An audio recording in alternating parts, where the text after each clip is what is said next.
ನಮ್ಮ ರಕ್ಷಕನಾಗಿರ್ತಕ್ಕಂಥ ಪ್ರೀತಿಯುಳ್ಳ ತಂದೆಯಾದ ಯೇಸುವೆ, ನಾವು ನಿನ್ನ ಆಲಯಕ್ಕೆ ಬರಿಗೈಯಿಂದ ಬಾರದೆ ಕರ್ತನೆ, ನೀನು ನಮ್ಮ ಅನುಕೂಲಕ್ಕೆ ಕೊಟ್ಟಿರ್ತಕ್ಕಂಥದ್ರಲ್ಲಿ ಅಲ್ಪ ಭಾಗವನ್ನು ಪ್ರೀತಿ ಮತ್ತು ಗೌರವದಿಂದ ಸಲ್ಲಿಸಿದ್ದೇವೆ. ಕೊಟ್ಟಿರುವ ಪ್ರತಿಯೊಂದೊಂದು ಕೈಗಳನ್ನು ನೀನು ಆಶೀರ್ವದಿಸಲು ನಿನ್ನನ್ನು ಬೇಡುವವರಾಗಿದ್ದೇವೆ. ಕೊಡದೇ ಇರತಕ್ಕಂಥ ಮಕ್ಕಳನ್ನು ಕರ್ತನೆ ಇನ್ನೂ ಹೆಚ್ಚಿನ ರೀತಿಯಲ್ಲಿ ನೀನು ಪೋಷಿಸಿ ಅವರಿಗೂ ಕೂಡ ಕೊಡ್ತಕ್ಕಂಥ ಶಕ್ತಿ, ಕೊಡ್ತಕ್ಕಂಥ ಮನಸ್ಸನ್ನು ನೀನು ದಯಪಾಲಿಸೆಂದು ನಲ್ಲಿ ಬೇಡುವವರಾಗಿದ್ದೇವೆ. ಈ ಸಮರ್ಪಿಸಿರ್ತಕ್ಕಂಥ ಈ ಕಾಣಿಕೆಯನ್ನು ಸ್ವೀಕರಿಸು, ನಮಗೆ ಬೇಕಾಗಿರ್ತಕ್ಕಂಥ ಸಕಲ ಕೃಪಾ ಆಶೀರ್ವಾದಗಳನ್ನು ದಯಪಾಲಿಸಬೇಕೆಂದು ನಮ್ಮ ಕರ್ತನಾದ ಯೇಸುವೆ ನಿನ್ನ ಹೆಸರಿನಲ್ಲಿ ಬೇಡಿಕೊಂಡಿದ್ದೇವೆ ನಮ್ಮ ತಂದೆಯೇ, ಆಮೆನ್.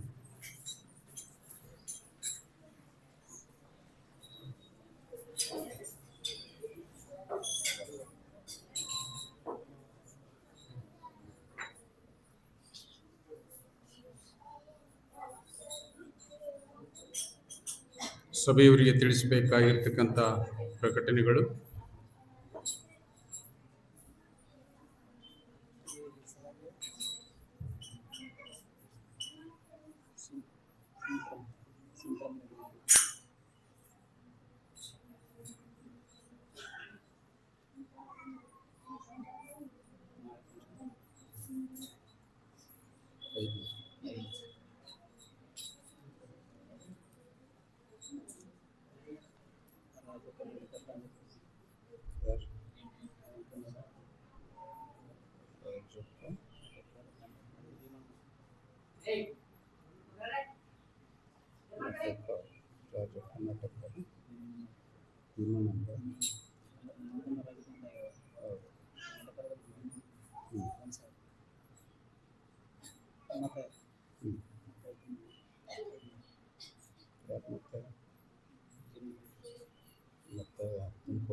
ಸಭೆಯವರಿಗೆ ತಿಳಿಸಬೇಕಾಗಿರ್ತಕ್ಕಂಥ ಪ್ರಕಟಣೆಗಳು.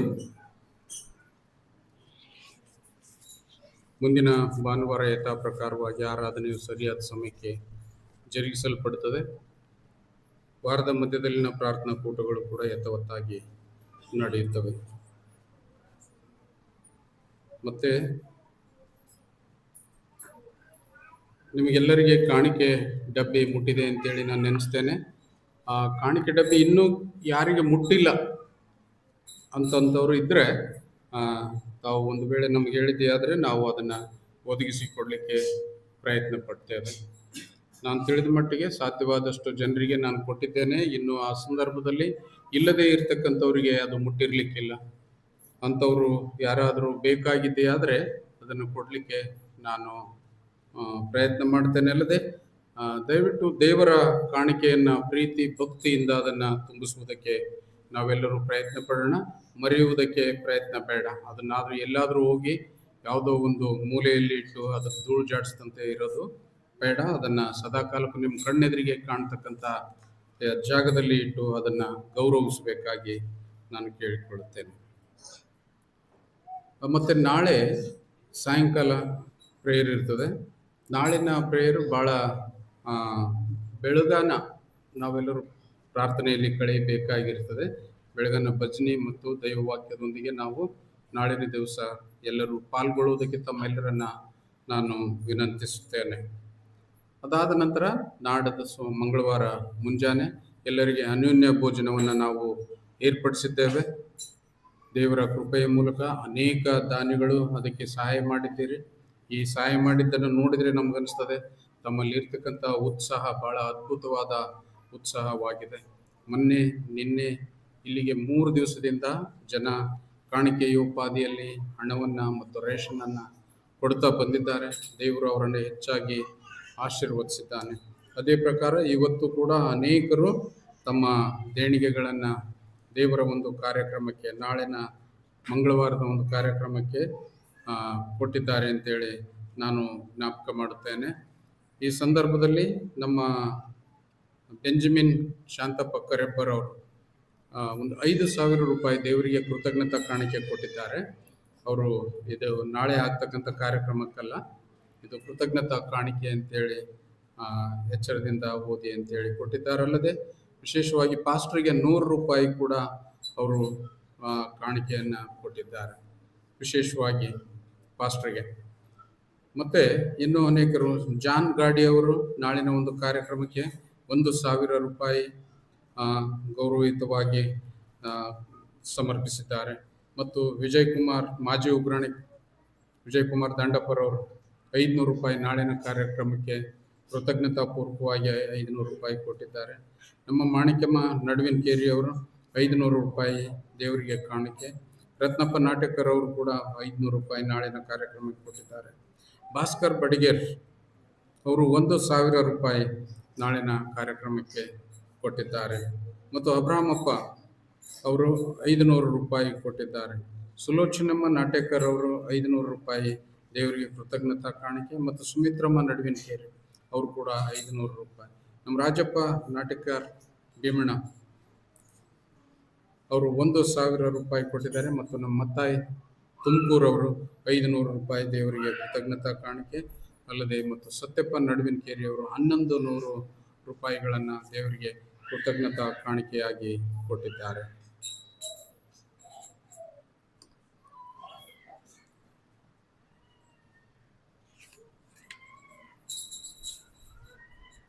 ಈ ರೀತಿ ಕೊಟ್ಟವ್ರದ್ದು ಯಾರಾದರೂ ಹೆಸರು ಬಂದಿಲ್ಲ ಅಂತಂದರೆ ಅದನ್ನು ಬರ್ಸ್ಲಿಕ್ಕೆ ಪ್ರಯತ್ನ ಪಡ್ರಿ. ಸಾಧ್ಯವಾದಷ್ಟು ಜ್ಞಾಪಕ ಇಟ್ಟು ನಾನು ಹೆಸರುಗಳನ್ನು ಓದಿದ್ದೇನೆ.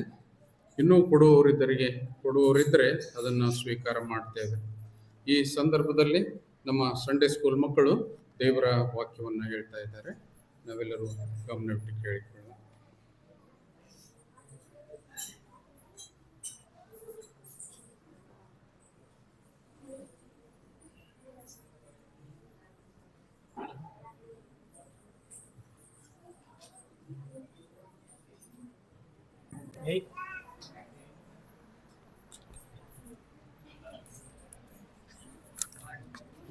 ದೇವರು ನಮ್ಮ ಕಡೆ ಇದ್ದರೆ ನಮ್ಮನ್ನು ಎದುರಿಸುವವರು ಯಾರು? ರೋಮ 8:31. ತಿಳುವಳಿಕೆಗೆ ಮೂಲ. ಪ್ರೀತಿ ಸರ್ಪನಾದ ದೇವರೇ, ನನ್ನನ್ನು ಕರುಣಿಸು.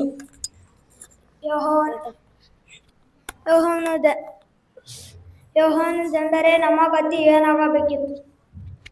ನಿನ್ನ ವಾಕ್ಯವು ನನ್ನ ಕಳೆಯ ದೀಪವು ನನ್ನ ದಾರಿಗೆ ಬೆಳಕು. ಆತನ ಸಾಕ್ಷಿಗಳನ್ನು ಕೈಗೊಂಡು ಪೂರ್ಣ ಹೃದಯದಿಂದ ಆತನನ್ನು ಹುಡುಕುವವರು ಧನ್ಯರು. ನಮ್ಮ ಪ್ರವೇಶ ಕಂಡ 31:6. ನೀವು ಶೂರರಾಗಿ ಧೈರ್ಯದಿಂದ್ರಿ, ಅವರಿಗೆ ಅಂಜಬೇಡಿ, ಕಳ್ಳಳ ಪಂಚಬೇಡಿ. ನಿಮ್ಮ ದೇವರಾದ ಯೆಹೋವನು ನಿಮ್ಮ ಸಂಗಡ ಇದ್ದಾನಲ್ಲ, ಆತನು ನಿನ್ನನ್ನು ಕೈಬಿಡುವುದಿಲ್ಲ, ಅಪಜಯಕ್ಕೆ ಪಡಿಸುವುದಿಲ್ಲ ಎಂದು ಹೇಳಿದನು. ಆಮೆನ್.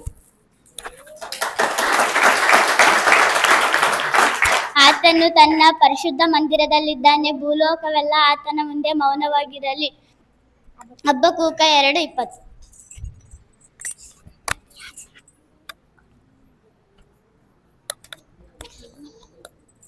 ಯೆಹೋವನು ನೀತಿವಂತರ ಕೂಗನ್ನು ಕೇಳಿ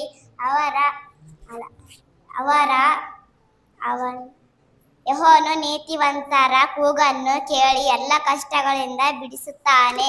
ಕೀರ್ತನೆ 34:17. ನನ್ನ ನುಡಿಗಳಿಗೆ ಕಿವಿ ಕೊಡು. ನನಗೆ ಬಲಗಡೆ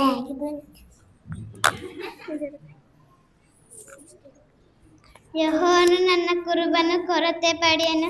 ಹಸಿರುಗಾವದಲ್ಲಿ ನನ್ನನ್ನು ಬರಮಾಡುತ್ತಾನೆ, ನೀರುಗಳಿಗೆ ನನ್ನನ್ನು ತಂಗಿಸುತ್ತಾನೆ.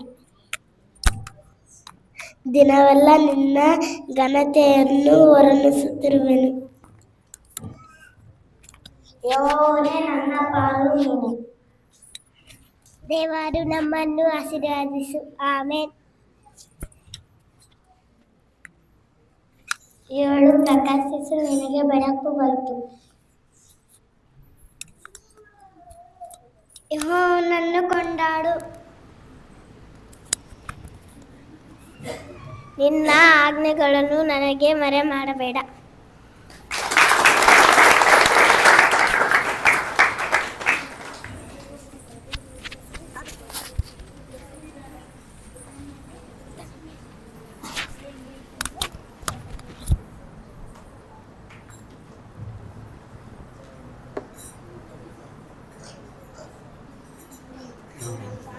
ನಾವು ಈಗ ದೇವರ ವಾಕ್ಯದ ಕಡೆಗೆ ಗಮನ ಕೊಡೋಣ. ನಮ್ಮನ್ನು ನಾವು ಸಿದ್ಧಪಡಿಸಿಕೊಳ್ಳೋಣ. ನಾವು ಏಕಾಗ್ರತೆಯಲ್ಲಿ ಇವತ್ತಿನ ಸಂದೇಶವನ್ನು ಎಷ್ಟು ಆಸಕ್ತಿಯಿಂದ ನಾವು ಕೇಳ್ತೇವೆ, ಅದು ನಮ್ಮ ಜೀವಿತಕ್ಕೆ ಯಾವ ರೀತಿಯಿಂದ ಅನುಕೂಲವಾಗ್ತದೆ ಅಂತನ್ನುವುದರ ಬಗ್ಗೆ ನಾವು ತಿಳಿದುಕೊಳ್ಳುವುದಕ್ಕೆ ಪ್ರಯತ್ನ ಪಡೋಣ. ನಾವೆಲ್ಲರೂ ಗಂಭೀರವಾಗಿ ನಮ್ಮ ಕಣ್ಣುಗಳನ್ನು ಮುಚ್ಚಿ ಹಾಡನ್ನು ಹಾಡುವುದರ ಮುಖಾಂತರವಾಗಿ ನಮ್ಮ ಹೃದಯವನ್ನು ದೇವರಿಗೆ ಸಮರ್ಪಿಸುವ. ಕರ್ತ ಸಿದ್ಧವಾಗಿದೆ,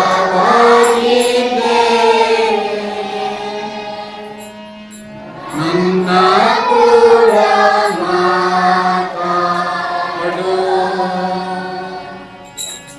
ನಿನ್ನ ಧ್ವನಿ ಕೇಳಬೇನೆ,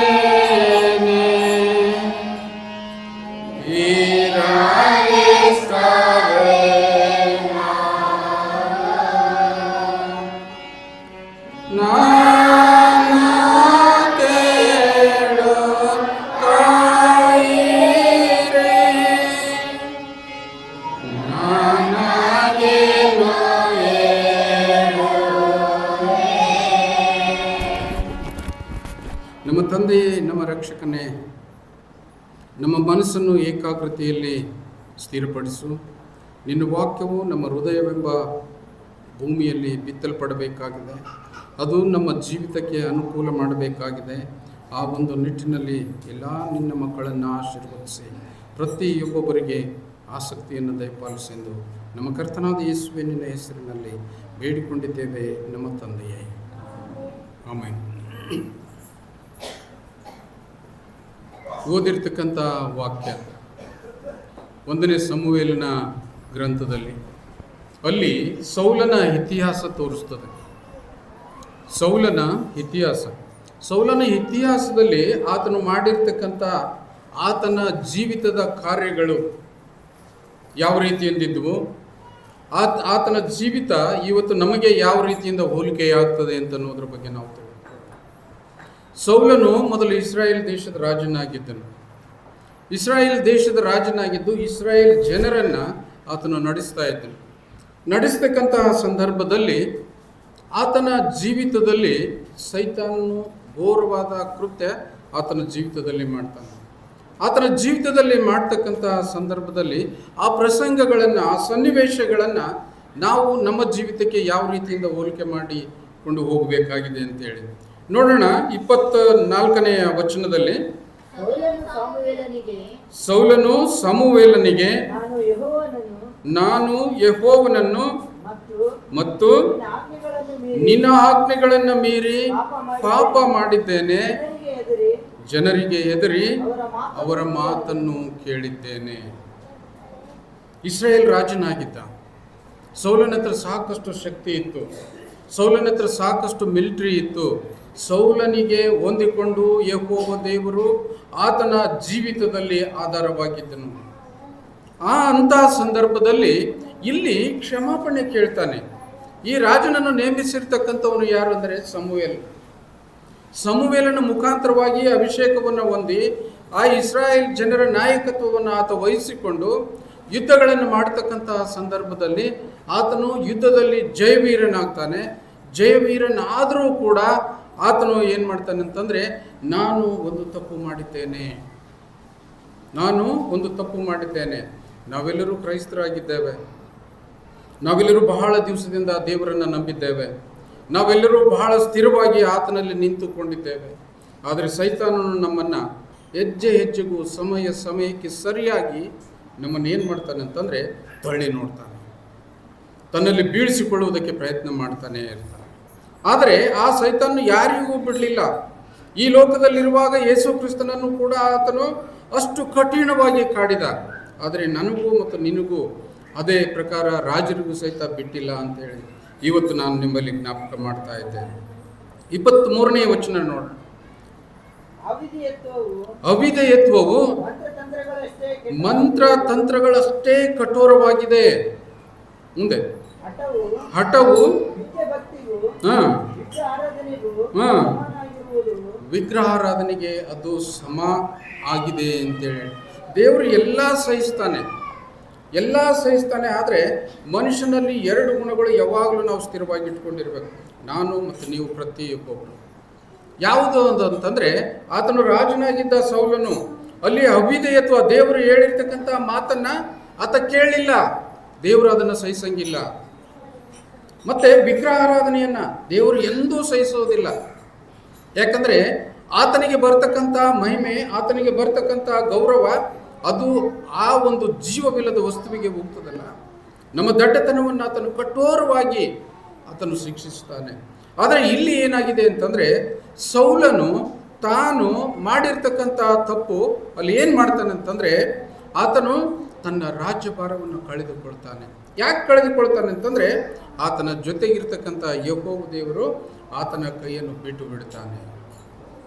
ಈ ಲೋಕದಲ್ಲಿ ಯಾವುದೇ ಒಂದು ದೊಡ್ಡ ಘನಕಾರ್ಯವನ್ನು ನಾವು ಜಯಿಸಬೇಕಾದ್ರೆ, ಈ ಲೋಕದಲ್ಲಿ ಒಂದು ದೊಡ್ಡ ಉನ್ನತವಾಗಿರ್ತಕ್ಕಂಥ ಕಾರ್ಯವನ್ನು ನಾವು ಮಾಡಬೇಕಾದ್ರೆ, ಬರೀ ನಾನೊಬ್ಬನೇ ಶಕ್ತಿ ವಹಿಸಿ ಮಾಡಿದರೆ ಎಂದು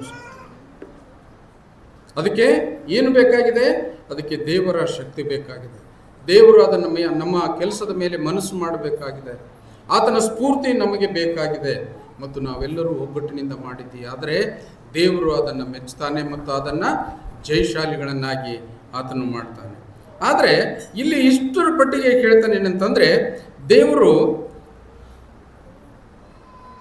ನೀನು ಯೆಹೋವನ ಮಾತನ್ನು ತಳ್ಳಿಬಿಟ್ಟಿದ್ದರಿಂದ ಆತನು ನಿನ್ನನ್ನು ಅರಸುತನದಿಂದ ತಳ್ಳಿಬಿಟ್ಟಿದ್ದಾನೆ ಎಂದು ನುಡಿದನು. 24ನೇ ವಚನ. ಸೌಲನು ಸಮುವೇಲನಿಗೆ, ನಾನು ಯೆಹೋವನ ಮತ್ತು ನಿನ್ನ ಆಜ್ಞೆಗಳನ್ನು ಮೀರಿ ಪಾಪ ಮಾಡಿದ್ದೇನೆ. ಯಾರ ಮುಂದೆ ಹೇಳ್ತಾನೆ ಅಂತಂದರೆ, ಸಮುವೇಲನಿಗೆ ಹೇಳ್ತಾನೆ. ಸಮುವೇಲನು ಒಬ್ಬ ದೈವಿ ಭಕ್ತನಾಗಿದ್ದನು. ಸಮುವೇಲನ ಮುಖಾಂತರವಾಗಿ ಯೆಹೋವ ದೇವರು ಆ ಸೌಲನನ್ನು ಅರಸನನ್ನಾಗಿ ಮಾಡಿದನು. ಆವಾಗ ಸಮುವೇಲನಿಂದ ಅರಸನು ಬರ್ತಾನೆ, ಬಂದು ಕೇಳ್ತಾನೆ, ಸಮುವೇಲನೇ ನನ್ನ ಕೈ ಬಿಡಬೇಡ, ನೀನು ಸಮುವೇಲನೇ ನಾನು ಕಳೆದುಕೊಂಡಿರ್ತಕ್ಕಂಥ ಆ ಅರಸುತನ ನೀನು ಮರಳಿಸಿ ಕೊಡು ಅಂತ ಹೇಳಿರ್ತಾನೆ. ಆವಾಗ ಸಮುವೇಲನ ಹೇಳ್ತಾನೆ, ಇಲ್ಲ ಏನು ಕೊಡ್ಲಿಕ್ಕಾಗಲ್ಲ. ಯಾಕೆ ಕೊಡ್ಲಿಕ್ಕಾಗೋದಿಲ್ಲ? ದೇವರು ಹೇಳಿರ್ತಕ್ಕಂಥ ಮಾತು ವಿಧೇಯತ್ವದಿಂದ ನೀನು ಪಾಲಿಸಲಿಲ್ಲ. ನಿನಗೆ ಸಾಕಷ್ಟು ಶಕ್ತಿ ಕೊಟ್ಟಿತು, ನಿನಗೆ ಸಾಕಷ್ಟು ಸಮಯ ಕೊಟ್ಟಿತು, ನಿನಗೆ ಸಾಕಷ್ಟು ಜ್ಞಾನ ಕೊಟ್ಟಿತು. ಆದರೆ ನೀನು ಯೆಹೋವನ ಮಾತನ್ನು ತಿರಸ್ಕರಿಸಿದ್ದರಿಂದ ಆತನು ಏನು ಮಾಡಿದ್ದಾನೆ? ಇವತ್ತು ನಿನ್ನನ್ನು ತಳ್ಳಿಬಿಟ್ಟಿದ್ದಾನೆ.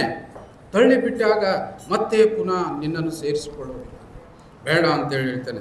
25ನೇ ವಚನಕ್ಕೆ ನಾವು ಹೋಗುವಂಥ ಸಂದರ್ಭದಲ್ಲಿ, ನೀನು ದಯವಿಟ್ಟು ನನ್ನ ಪಾಪವನ್ನು ಕ್ಷಮಿಸು, ನಾನು ಯೆಹೋವನನ್ನ ಆರಾಧಿಸುವಂತೆ ಹಿಂತಿರುಗಿ ನನ್ನ ಜೊತೆಯಲ್ಲಿ ಬಾ ಎಂದು ಅವನನ್ನು ಬೇಡಿಕೊಂಡನು. ಸಮುವೇಲನಿಗೆ ರೆಕಮೆಂಡೇಶನ್ ಕರೀತಾರೆ, ಸಮುವೇಲ ನೀ ಬಾ ನನ್ನ ಜೊತೆ, ನಾನು ಕೇಳ್ತೇನೆ, ದೇವರಿಗೆ ಕ್ಷಮಾಪಣೆ ಕೇಳ್ತೇನೆ, ನಾನು ಮಾಡಿರ್ತಕ್ಕಂಥದ್ದು ತಪ್ಪಾಗಿದೆ ಅಂತೇಳಿ ನಾನು ಕೇಳ್ತೇನೆ, ನಿನ್ನ ಜೊತೆಗೆ ಬಾ, ನಿನ್ನ ಜೊತೆಗೆ ಬಂದಿದ್ದೆ, ಆದರೆ ದೇವರು ನನ್ನ ಮೇಲೆ ಕರುಣೆ ತೋರಿಸಾನು ಅಂತೇಳಿ ಆ ರೀತಿಯಿಂದ ಆತನು ಸಮುವೇಲನ ಬೆನ್ನಿಗೆ ಬೀಳ್ತಾನೆ. 26. ಅದಕ್ಕೆ ಸಮುವೇಲನು, ನಾನು ಹಿಂತಿರುಗಿ ನಿನ್ನ ಜೊತೆಯಲ್ಲಿ ಬರೋದಿಲ್ಲ, ನೀನು ಯೆಹೋವನ ಮಾತನ್ನು ತಳ್ಳಿಬಿಟ್ಟಿದ್ದರಿಂದ ಆತನು ನಿನ್ನನ್ನು ಇಸ್ರಾಯೇಲರ ಅರಸುತನದಿಂದ ತಳ್ಳಿಬಿಟ್ಟಿದ್ದಾನೆ ಎಂದು ತಿರುಗಿಕೊಂಡು ಹೊರಡಲು ರಣೆಯಾದನು. ನಮ್ಮ ಜೀವಿತದಲ್ಲಿ ಅವಿಧೇಯತ್ವ ಎಷ್ಟು ಕೆಟ್ಟದ್ದು ಅಂತ ಹೇಳಿ ಇವತ್ತಿನ ನಮ್ಮ ಜೀವಿತದಲ್ಲಿ ನಿಮ್ಮೊಂದು ಎಲ್ಲರಿಗೆ, ಪ್ರತಿಯೊಬ್ಬೊಬ್ಬರಿಗೆ ಒಂದೊಂದು ಜವಾಬ್ದಾರಿ ದೇವರು ನಿಮಗೆ ವಹಿಸಿದ್ದಾನೆ. ನೀನು ಆಲಯದಲ್ಲಿ ಒಬ್ಬ ಸಭಾ ಸದಸ್ಯನಾಗಿದ್ದೆ, ನೀನು ಆಲಯದಲ್ಲಿ ಒಬ್ಬ ಉಗ್ರಾಣಿಕನಾಗಿದ್ದೆ, ನೀನು ಆಲಯದಲ್ಲಿ ಈ ಪ್ರಾರ್ಥನೆ ಗುಂಪಿನ ಅಧಿಪತಿಯಾಗಿದ್ದೆ, ಅಧ್ಯಕ್ಷರಾಗಿದ್ದೆ. ಈ ರೀತಿಯಿಂದ ಜವಾಬ್ದಾರಿ ಪ್ರತಿಯೊಬ್ಬೊಬ್ಬರಿಗೆ ಕೊಟ್ಟಿದ್ದಾನೆ. ಆ ಕೊಟ್ಟಿರ್ತಕ್ಕಂಥ ಜವಾಬ್ದಾರಿಯನ್ನು ನೀವು ಅರಿತುಕೊಳ್ಳಬೇಕು.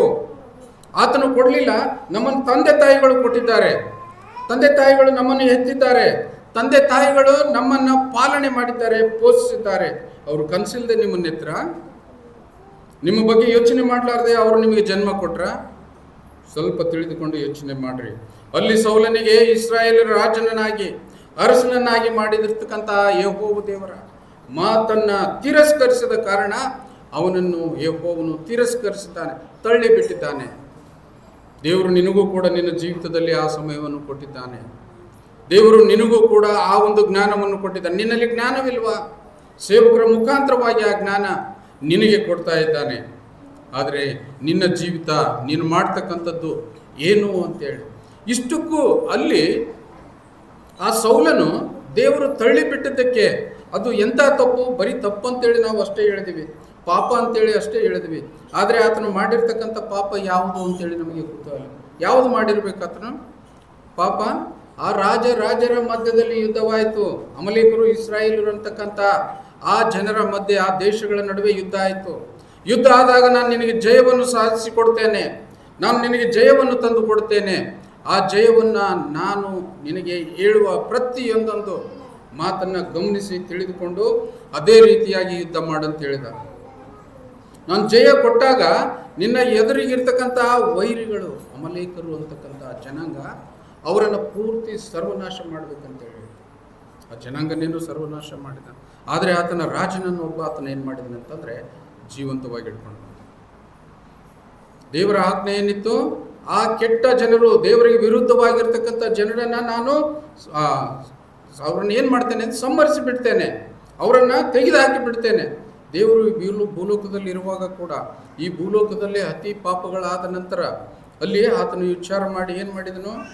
ಇಡೀ ಈ ಭೂಲೋಕವನ್ನೇ ಮಳೆಯ ಪ್ರಳಯ ಮುಖಾಂತರವಾಗಿ ನಾಶ ಮಾಡಿರ್ತಕ್ಕಂಥ ಉದಾಹರಣೆ. ಅದೇ ಪ್ರಕಾರವಾಗಿ ಆತನಿಗೆ ವಿರೋಧವಾಗಿರ್ತಕ್ಕಂಥ ಜನಾಂಗವನ್ನು ನಿರ್ನಾಮ ಮಾಡುವುದಕ್ಕಾಗಿ ಈ ಸೌಲನನ್ನು ಬಳಸಿಕೊಂಡಾಗ ಈ ಸೌಲನು ಏನು ಮಾಡ್ತಾನೆ ಅಂತಂದರೆ, ಯುದ್ಧ ಗೆದ್ದ ನಂತರ ಆ ರಾಜನಿಗೆ ಕರುಣೆ ತೋರಿಸಿ ಆತನನ್ನು ಕರೆದುಕೊಂಡು ಬರ್ತಾನೆ. ಅಲ್ಲದೆ ಅಲ್ಲಿ ಇರ್ತಕ್ಕಂಥ ದನ, ಕುರಿ, ಬೆಳ್ಳಿ, ಬಂಗಾರ ಅವುಗಳನ್ನೆಲ್ಲ ತೆಗೆದುಕೊಂಡು ಬರ್ತಾನೆ. ತೆಗೆದುಕೊಂಡು ಬಂದ ನಂತರ ಆವಾಗ ಆತನಿಗೆ ವಾಣಿ ಆಗ್ತದೆ, ಏನು ನೀನು ಮಾಡ್ತಾ ಇರ್ತಕ್ಕಂಥದ್ದು ಅಂತಂದರೆ, ಇಲ್ಲ ಈ ಕುರಿ, ಈ ದನ, ಇದನ್ನು ಯಾಕೆ ತಂದಿದ್ದೇನೆ ಅಂತಂದರೆ ನಾನು ನಿನಗೆ ಸಮರ್ಪಿಸುವುದಕ್ಕಾಗಿ ತಂದೇನೆ ಅಂತೇಳಿ ದೇವರ ಮೇಲೆ ಸುಳ್ಳು ಆರೋಪ ಮಾಡ್ತಾನೆ. ಇದು ದೊಡ್ಡ ಪಾಪವಲ್ಲ? ಎಲ್ಲರಿಗೆ ಕಟ್ಟ ಕಡೆಗೆ ಮೀರಿರ್ತಕ್ಕಂಥವ್ರು ಯಾರು ಅಂತಂದರೆ ಆತನು ಉನ್ನತ ಸ್ಥಾನದಲ್ಲಿ ಜೀವಿಸ್ತಾರೆ. ಆತನ ಮೇಲೆ ನೆವ ಮಾಡಿ ನಾನು ನಿನಗೆ ಯಜ್ಞ ಹೋಮ ಮಾಡುವುದಕ್ಕಾಗಿ ಆ ಯುದ್ಧದಲ್ಲಿ ಗೆದ್ದು ತಂದಿರತಕ್ಕಂಥ ಆ ಪ್ರಾಣಿಗಳನ್ನು ನೀನು ನನಗೆ ಸಮರ್ಪಿಸ್ತೀಯೋ, ದೇವರಿಗೆ ಬರಬಾರದ ಕೋಪ. ಆವಾಗ ಏನು ಮಾಡ್ತಾನಂತಂದರೆ ಇದ್ದಿರ್ತಕ್ಕಂಥ ರಾಜ್ಯವನ್ನು, ಅರಸುತನವನ್ನು ಕಿತ್ಕೊಂಡ್ಬಿಡ್ತಾನೆ. ಹೋಗಿ ನೀ ಗೆಟ್ ಔಟ್, ನೀನು ಇಲ್ಲಿ ಇರಬೇಡ. ಯಾಕಂತಂದರೆ ಪ್ರತಿಯೊಬ್ಬೊಬ್ಬರಿಗೆ ಹೇಳ್ತೀವಿ, ನಾವು ದೈವತ್ವದಲ್ಲಿ, ದೈವ ಸೇವಕರಲ್ಲಿ, ನಾವು ಮಾಡ್ತಕ್ಕಂಥ ಕ್ರಿಸ್ತನ ಕಾರ್ಯಗಳಲ್ಲಿ ಕೊಟ್ಟಿರ್ತಕ್ಕಂಥ ಜವಾಬ್ದಾರಿಯನ್ನು ನೀವು ಸರಿಯಾಗಿ ನಿಭಾಯಿಸದೆ, ನೀವು ಲೌಕಿಕವಾಗಿರ್ತಕ್ಕಂಥ ಆಶಯ ಆಕಾಂಕ್ಷೆಗಳಿಗೆ ಆಶೆಪಟ್ಟು ದೇವರನ್ನು ತಿರಸ್ಕರಿಸಿದರೆ ನಿಮ್ಮನ್ನು ತಿರಸ್ಕರಿಸ್ತಾನೆ. ನೀವು ಜೀವನದಲ್ಲಿ ಎಂದೂ ಉದ್ಧಾರ ಆಗೋದಿಲ್ಲ. ಅದಕ್ಕಾಗಿ ಹೇಳ್ತಾನೆ 26ನೇ ವಚನದಲ್ಲಿ, ಅದಕ್ಕೆ ಸಮುವೇಲ್ ಹೇಳ್ತಾನೆ, ನಾನು ಹಿಂದಿರುಗಿ ನಿನ್ನ ಜೊತೆಯಲ್ಲಿ ಬರೋದಿಲ್ಲ. ಯಾಕಂತಂದರೆ ದೇವರು ನಿನ್ನನ್ನು ತಳ್ಳಿಬಿಟ್ಟಿದ್ದಾನೆ. ನಾನು ನಿನ್ನ ಜೊತೆಗೆ ಬಂದು ನಾ ಏನು ಮಾಡ್ಲಿಕ್ಕೆ ಹೋಗಲಿ, ಬರೋದಿಲ್ಲ ಅಂತೇಳಿ ಅವನಿಗೆ ಖಂಡಿತವಾಗಿ ಯೆಹೋವನ ಮಾತನ್ನು ತಳ್ಳಿಬಿಟ್ಟಿದ್ದರಿಂದ ಆತನು ನಿನ್ನನ್ನು ಇಸ್ರಾಯೇಲರ ಅರಸುತನದಿಂದ ತಳ್ಳಿಬಿಟ್ಟಿದ್ದಾನೆ ಎಂದು ಹೇಳಿ ತಿರುಗಿ ಹೇಳಿಕೊಂಡು ಹೋದ. ಈ ರೀತಿಯಿಂದ ಇರ್ತಕ್ಕಂಥ ಸಂದರ್ಭದಲ್ಲಿ ಈ ಲೋಕದಲ್ಲಿ ಪ್ರೀತಿಯಿಂದ ಸೌಹಾರ್ದಯುತವಾಗಿ ನಾವು ಕುಟುಂಬವನ್ನು ಹೊಂದಿಕೊಂಡು ಜೀವನ ಮಾಡ್ತಾ ಇದ್ದೇವೆ. ಆದರೆ ನಾವು ಈ ಲೋಕಕ್ಕೆ ಬಂದಿರತಕ್ಕಂಥದ್ದು ದೇವರ ಉದ್ದೇಶ ಏನಿದೆ ಅಂತೇಳಿ ಪ್ರತಿಯೊಬ್ಬೊಬ್ಬನು ತಿಳಿದುಕೊಳ್ಳಬೇಕಾಗಿದೆ. ಯಾಕಂತಂದರೆ ಈ ಲೋಕ ಅಷ್ಟು ಸುಂದರವಾಗಿರ್ತಕ್ಕಂಥ ಏದೇನು ತೋಟವಾಗಿದೆ. ಆಗಿನ ಕಾಲದಲ್ಲಿ ದೇವರು ಯಾವ ರೀತಿಯಿಂದ ಮಾಡಿದನೋ ಆ ತೋಟವನ್ನು ಸೃಷ್ಟಿ ಮಾಡಿದರೂ ಕೂಡ ಪಾಪ ಮಾಡುವುದಕ್ಕೆ ಅಲ್ಲಿ ಅವಕಾಶ ಇತ್ತು. ಆದರೆ ಆಯ್ಕೆ ಮಾತ್ರ ನಮಗೆ ಬಿಟ್ಟಿದ್ದ. ನೋಡು, ತಿನ್ನಬಾರದ ಹಣ್ಣುಗಳನ್ನು ನೀನೆಂದೂ ಮುಟ್ಲಿಕ್ಕೆ ಹೋಗಬೇಡ, ನೀನು ಪಾಪ ರಹಿತನಾಗಿ ನೀನು ಜೀವಿಸು ಅಂತಂದಾಗ ಸೈತಾನನು ಬಂದು ಅವನನ್ನು ಶೋಧಿಸಿ ಮಾಡಬಾರ್ದಂಥ ತಪ್ಪನ್ನು ಮಾಡಿಸಿ ಅವನನ್ನು ಪಾಪದಲ್ಲಿ ಸಿಕ್ಕಿಸಿ ಈ ಭೂಲೋಕಕ್ಕೆ ಕಳಿಸಿದ. ಆದರೂ ಕೂಡ ಮತ್ತೆ ಸಮಯ ಕೊಟ್ಟು ತನ್ನ ಏಕಪುತ್ರನಾಗಿರ್ತಕ್ಕಂಥ ಯೇಸು ಕ್ರಿಸ್ತನನ್ನ ಭೂಮಿಗೆ ಕಳಿಸಿದ. ಹೋಗು, ಭೂಲೋಕ, ಅಲ್ಲಿ ಇರ್ತಕ್ಕಂಥ ಜನರು ಮತ್ತೆ ಪಾಪದಿಂದ ತುಂಬಿದ್ದಾರೆ, ಅವರ ಪಾಪಗಳನ್ನೆಲ್ಲವನ್ನು ನೀನು ಹೊತ್ತುಕೊಂಡು ಅವರಿಗೆ ರಕ್ಷಣೆ ಕೊಡಬೇಕಾಗಿದೆ. ಅವರೆಲ್ಲರೂ ನಿತ್ಯವಾಗಿ ನನ್ನ ಜೊತೆಯಲ್ಲಿ ಜೀವಿಸಬೇಕಾಗಿದೆ. ಆ ನಿತ್ಯ ಜೀವವನ್ನು ನಾನು ಅವರಿಗೆ ಕೊಡಬೇಕಾಗಿದೆ. ಅದಕ್ಕಾಗಿ ನೀನು ಹೋಗು, ಅವರೆಲ್ಲರ ಪಾಪಗಳನ್ನು ಹೊತ್ತುಕೊಂಡು ನೀನು ಒಂದೇ ಸಲ ಶಿಲುಬೆಯಲ್ಲೇರಿ ಯಜ್ಞವನ್ನಾಗಿ ಸಮರ್ಪಿಸಿಕೊ.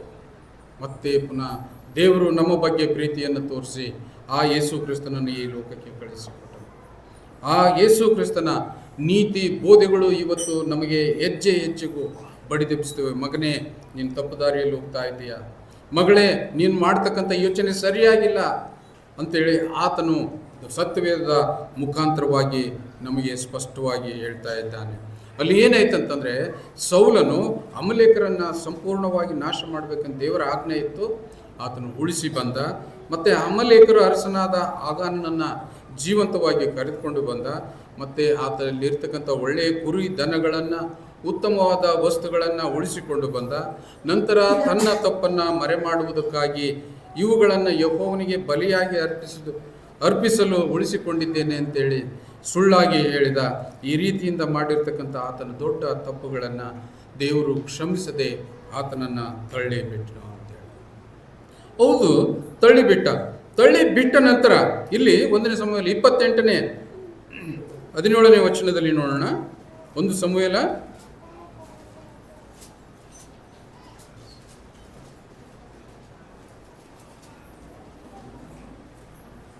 28:17ನೇ ವಚನ. ಆತನು ನನ್ನ ಮುಖಾಂತರ ನಿನಗೆ ಹೇಳಿದ್ದನ್ನು ನೆರವೇರಿಸಿದ್ದಾನೆ. ರಾಜ್ಯವನ್ನು ನಿನ್ನಿಂದ ಕಿತ್ತುಕೊಂಡು ನಿನ್ನ ನೆರೆಯವನಾದ ದಾವೀದನಿಗೆ ಕೊಟ್ಟಿದ್ದಾನೆ. ನೀನು ಯೆಹೋವನ ಮಾತನ್ನು ಕೇಳಲಿಲ್ಲ. ಆತನು ಅಮಲೇಕರ ಮೇಲೆ ಉಗ್ರ ಕೋಪಗೊಂಡು ಮಾಡಿದ ಕೋಪಾಜ್ಞೆಯನ್ನು ನೀನು ನೆರವೇರಿಸಲಿಲ್ಲ. ಆದುದರಿಂದಲೇ ಯೆಹೋವನು ಈಗ ನಿನಗೆ ಹೀಗನ್ನುತ್ತಾ ಇದ್ದಾನೆ. ಯಾಕಂತಂದರೆ ಅವಿಧೇಯತ್ವ ತೋರಿಸಿರ್ತಕ್ಕಂಥ ಸೌಲನು ಆತನನ್ನು ಏನು ಮಾಡಿದನಂತಂದರೆ ತಳ್ಳಿಬಿಟ್ಟಾಗ ಇರ್ತಕ್ಕಂಥ ನೋವು ಪ್ರತಿಯೊಬ್ಬರು ಯೋಚನೆ ಮಾಡಬೇಕು. ನಮ್ಮ ಸಭೆಯಲ್ಲಿದ್ದಾಗ ನಾವು ಹೇಳ್ತೇವೆ ಏನಂತಂದರೆ, ಕೆಲವೊಂದು ಸಲ ಏನು ಮಾಡ್ತೇವೆ ಅಂತಂದರೆ, ಈ ಸಭೆಯ ಕಾನೂನನ್ನು ಮೀರಿ ನೀನು ತಪ್ಪನ್ನು ಮಾಡಿದಾಗ ಸಭೆಯವರು ಏನು ಮಾಡ್ತಾರೆ ಅಂತಂದರೆ ಅವರನ್ನು ಸಪ್ರೇಟ್ ಮಾಡಿಬಿಡ್ತಾರೆ. ಆ ಸಪ್ರೇಟ್ ಅಂತಕ್ಕಂಥದ್ದು ಏನಿದೆ ಅಂತಂದರೆ ಎಷ್ಟು ನೋವು ತರ್ತದೆ ಅಂತೇಳಿ ಯೋಚನೆ ಮಾಡಿಕೊಡ್ರಿ. ಬೇಡ, ಸಭೆ ಬೇಡ. ನಿಮ್ಮ ಕುಟುಂಬದಲ್ಲಿ ನೀನು ಒಬ್ಬ ಸದಸ್ಯನಾಗಿದ್ದಾಗ ಮನೆಯಲ್ಲಿ ಆಗಿರ್ತಕ್ಕಂಥ ತಪ್ಪುಗಳನ್ನು ನೋಡಿ ನೋಡಿ ಬೇಸತ್ತು ತಂದೆ ಏನು ಮಾಡ್ತಾನಂತಂದರೆ, ನೀನು ಹೊರಗೆ ಹೋಗ್ಬಿಟ್ಟು ನಮ್ಮ ಮನೆಗೆ ಇರಬೇಡ ಅಂತ ಅಂದಿರ್ತಕ್ಕಂಥ ಸನ್ನಿವೇಶಗಳು ಪ್ರತಿಯೊಬ್ಬೊಬ್ಬರ ಕುಟುಂಬದಲ್ಲಿದೆ. ಯಾಕೆ? ತಿಳಿದು ಮಾಡ್ತಕ್ಕಂಥ ತಪ್ಪು, ಬೇಸರ ಮಾಡಿರ್ತಕ್ಕಂಥ ತಪ್ಪು, ದೇವರ ಆಜ್ಞೆಯನ್ನು ಮೀರಿರ್ತಕ್ಕಂಥ ತಪ್ಪು, ಅವಿಧೇಯತ್ವ. ಯಾಕಂತಂದರೆ ತಂದೆ ಇರ್ತಕ್ಕಂಥದ್ದೇ ಉನ್ನತ ಸ್ಥಾನದಲ್ಲಿ. ಆತನಿಗೆ ಗುರುತಿದೆ ನಾನು ಯಾವ ರೀತಿಯಿಂದ ಸಂಸಾರವನ್ನು ಸರಿದೂಗಿಸ್ಕೊಂಡು ಹೋಗಬೇಕು. ನಾವು ಕೇಳುವಂಥ ಮಕ್ಕಳಾಗಿದ್ದೇವ? ಆತನು ಕನಸೇ ಕಟ್ಟಿರ್ತಾನೆ ನಿನ್ನ ಮೇಲೆ. ಹೌದು, ನನ್ನ ಮಗ ದೊಡ್ಡವನಾಗ್ತಾನೆ, ದೊಡ್ಡ ವಿದ್ಯಾವಂತನಾಗ್ತಾನೆ, ಆತನು ನನ್ನನ್ನು ಸಂಪೂರ್ಣವಾಗಿ ಸಮೃದ್ಧಿಯಾಗಿ ನನ್ನ ಮುಂದಿನ ಮುಪ್ಪಿನ ಜೀವಿತವನ್ನು ನೋಡಿಕೊಳ್ತಾನೆ. ಎಂಥ ಒಳ್ಳೆ ಕನಸು ರೀ ಅದು. ಆ ಕನಸಿಗೆಲ್ಲ ಹಾಕ್ಬಿಡ್ತೀವ. ಅದಕ್ಕೊಂದು ಒಳ್ಳೆಯ ಉದಾಹರಣೆ ಸಂಸೋನ. ಹೆಸರು ಕೇಳಿದ್ದೀರ? ಸಂಸೋನನ ಉದಾಹರಣೆ ನ್ಯಾಯಸ್ಥಾಪಕರ ಪುಸ್ತಕದಲ್ಲಿ ಈ ಲೋಕದ ಭೂಜನರಲ್ಲಿ ಇರ್ತಕ್ಕಂಥ ಫಿಲಿಸ್ಟಿಯರಿಗೂ ಇಸ್ರಾಯೇಲರಿಗೂ ನ್ಯಾಯ ಸ್ಥಾಪನೆ ಮಾಡುವುದಕ್ಕಾಗಿ ಯೆಹೋವ ದೇವರು ಆತನನ್ನು ಈ ಭೂಲೋಕಕ್ಕೆ ತರ್ತಾನೆ. ಆತನ ಮುಖಾಂತರವಾಗಿ ಇಸ್ರಾಯೇಲರಿಗೆ ನ್ಯಾಯ ಒದಗಿಸಬೇಕಾಗಿರ್ತಕ್ಕಂಥ ಸಂದರ್ಭದಲ್ಲಿ ಕೆಲವು ರೀತಿ ನೀತಿ ಆತನನ್ನು ಹಡೆದಿರ್ತಕ್ಕಂಥ ತಾಯಿಗೆ ಹೇಳ್ತಾನೆ, ನೋಡಮ್ಮ, ಬಂಜೆಯಾಗಿರ್ತಕ್ಕಂಥ ನಿನಗೆ ಇವತ್ತು ನಾನು ಪುತ್ರ ಸೌಭಾಗ್ಯವನ್ನು ನಾನು ಕೊಡ್ತಾ ಇದ್ದೇನೆ. ಆದರೆ ಆ ಮಗುವಿನ ಮೇಲೆ ಯೆಹೋವ ದೇವರು ಒಂದು ದೊಡ್ಡ ಸಂಕಲ್ಪ ಮಾಡಿದ್ದಾನೆ. ಏನಂತಂದರೆ, ಫಿಲಿಸ್ಟಿಯರಿಂದ ಇಸ್ರಾಯೇಲನ್ನು ಬಿಡಿಸಬೇಕಾಗಿದೆ, ಇಸ್ರಾಯೇಲರನ್ನು ನ್ಯಾಯ ಸ್ಥಾಪಿಸಬೇಕಾಗಿದೆ ಇಸ್ರಾಯೇಲರಿಗೆ. ಅದಕ್ಕಾಗಿ ನಾನು ಆತನನ್ನು ನಿನ್ನ ಗರ್ಭದ ಮುಖಾಂತರವಾಗಿ ಭೂಲೋಕಕ್ಕೆ ಕಳಿಸ್ತಾ ಇದ್ದೇನೆ. ಅದಕ್ಕಾಗಿ ಆಕೆ ಎಷ್ಟು ಆಸಕ್ತಳು ಸಂಸಾರನನ್ನು ಎರಿಬೇಕಾದ್ರೆ. ಎಷ್ಟು ಆಸಕ್ತಳು, ಮನೆಯಲ್ಲಿ ಬಂದು ಸಂತೋಷದಿಂದ ಹೇಳ್ತಾರೆ, ಒಬ್ಬ ದೇವದೂತ, ಒಬ್ಬ ದೇವ ಮನುಷ್ಯ ಈ ರೀತಿಯಿಂದ ಬಂದು ಹೇಳಿದ್ರೆ ಅಂತ ಗಂಡನ ಮುಂದೆ ಸಂತೋಷವಾಗಿ ಹೇಳ್ತಾಳೆ.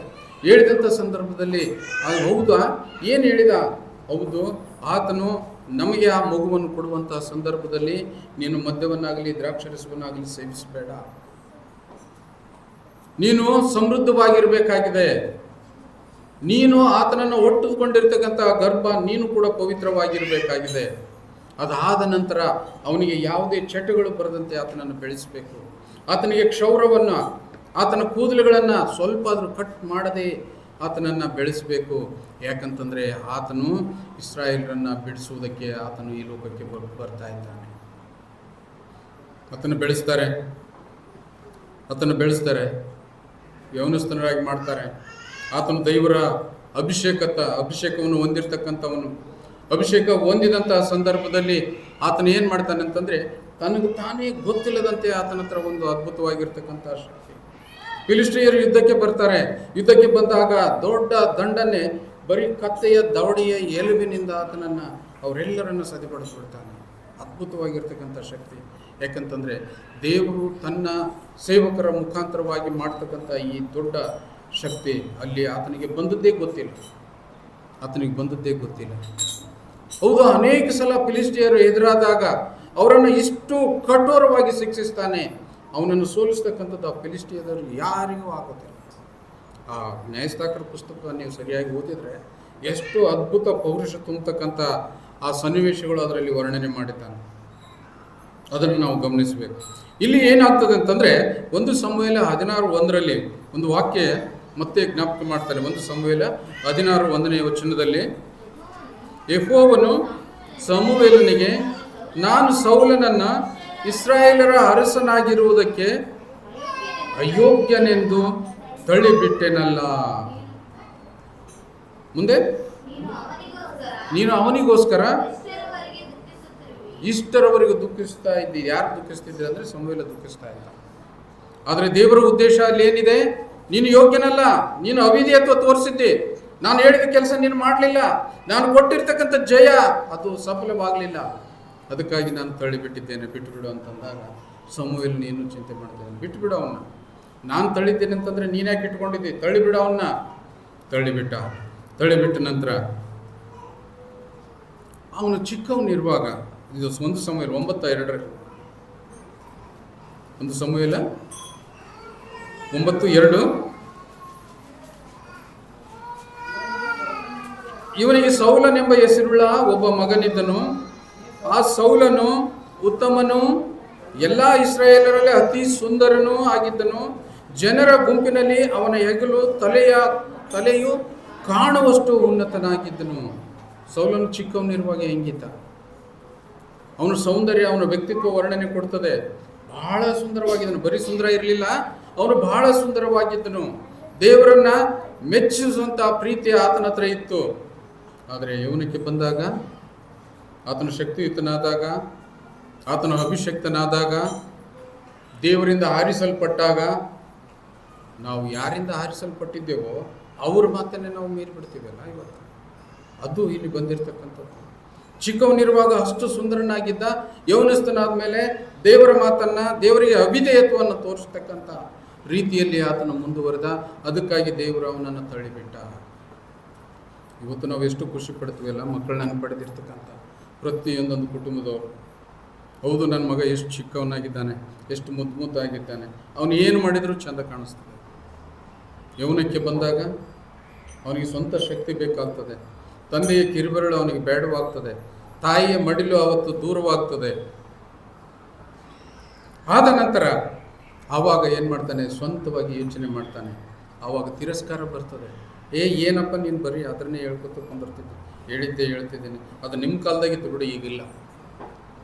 ಸಮಂಜಸ ಉತ್ತರ ಕೊಡ್ತಾನೆ. ಆಗ ಕೊಟ್ಟಾಗ ಅಲ್ಲಿ ನೋಡಬೇಕಾಗಿದೆ ಏನಂತಂದರೆ, ಆತನು ಸುಂದರನಾಗಿದ್ದ. ಆವಾಗ ಏನಾಗಿಬಿಡ್ತಾನೆ? ಕಾಣಷ್ಟು ಉನ್ನತವಾಗಿದ್ದ. ಅವನು ಯೌವನಸ್ಥಕ್ಕೆ ಬಂದಾಗ ಏನಾಗಿಬಿಟ್ಟನಂತಂದರೆ, ದೇವರಿಗೆ ಅವಿಧೇಯನಾದದಕ್ಕಾಗಿ ಆತನನ್ನು ತಳ್ಳಿಬಿಟ್ಟ. ಈ ಒಬ್ಬ ಮನುಷ್ಯ ಆತ, ಈ ಸೌಲಂದಾಯಿತು. ಅದಾದ ನಂತರ ಈ ನಮ್ಮ ಸಂಸೋನಂದಾಯಿತು. ಇನ್ನೂ ಒಬ್ಬನಿದ್ದಾನೆ ಪುಣ್ಯಾತ್ಮ ನಮ್ಮ ಸತ್ಯವೇದದಲ್ಲಿ. ಇಸಾಕನ ಮಕ್ಕಳು. ಇಸಾಕನ ಮಕ್ಕಳು ನಿಮ್ಗೆ ಗೊತ್ತಿದೆ. ಇಸಾಕನಿಗೆ 2 ಮಕ್ಕಳು. ಯಾರ್ಯಾರು? ಯಾಕೋಬ ಏಸಾವ್. ಇಬ್ರಿಯ ಪುಸ್ತಕದಲ್ಲಿ, ಇಬ್ರಿಯರ ಪತ್ರಿಕೆ 12:16. ಪರಿಶುದ್ಧತೆ ಇಲ್ಲದೆ ಯಾವನು ಕರ್ತನನ್ನು ಕಾಣುವುದಿಲ್ಲ. ನಿಮ್ಮಲ್ಲಿ ಯಾವನಾದರೂ ದೇವರ ಕೃಪೆಗೆ ತಪ್ಪಿ ಹಿಂಜರಿಯದಂತೆ ಬೇರೆ ನಿಮ್ಮಲ್ಲಿ ಚಿಗುರಿ